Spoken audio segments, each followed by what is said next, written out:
We're here at Nova Analytic Labs in Portland because we have some samples of triad weed that we're looking to get tested to see what kind of horrifying chemicals they've been spraying on their shit. The reason why I'm so interested in these Chinese-made fumigants, pesticides, fungicides, antimicrobials, is because they're so heinous, so toxic that you're not even allowed to make them, let alone use them in the United States.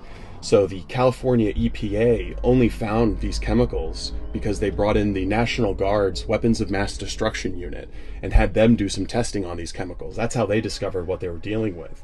We're dealing with a whole new level of toxicity, potentially making its way into the marijuana that Mainers consume.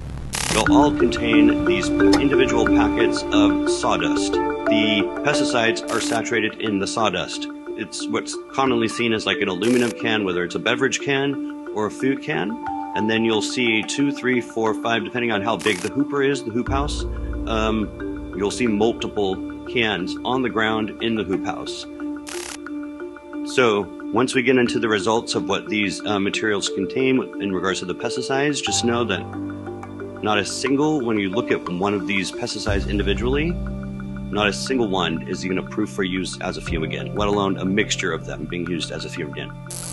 This is also one of the ones that the 90th CST identified for us, because the number one most commonly one found that we find at illegal grows. This is one to definitely keep an eye out for. This is one of the ones that was identified in the postal search warrant from the same sender address that was sending stuff to Maine, Maryland, and New York.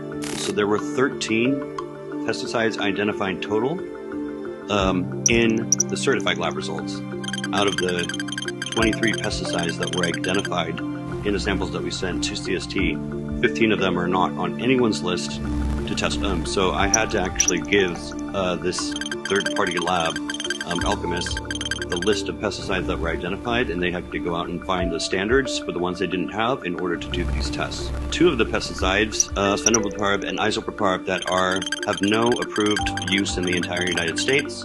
ZDDP, it's considered in California a toxic air contaminant. It's also listed on several safety data sheets, or just the chemical properties in general, listed as fatal if inhaled.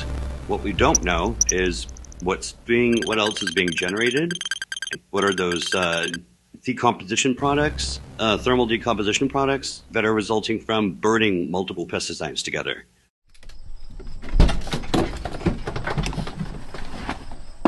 We're about to go knock on the door of a home belonging to 32-year-old Wayne Yang, who was the recipient of some Chinese-made pesticides, according to the California Environmental Protection Agency.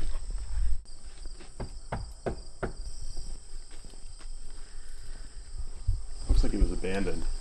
Quick wrap up. Yeah, that's one where we should have talked with the neighbors first instead of afterward, because it turns out no one stays here overnight. According to the neighbor, they're there very, very early in the morning, and they dump out dehumidifiers, but no one stays there long term. And he said that there's usually 6 or 7 vehicles in the front yard.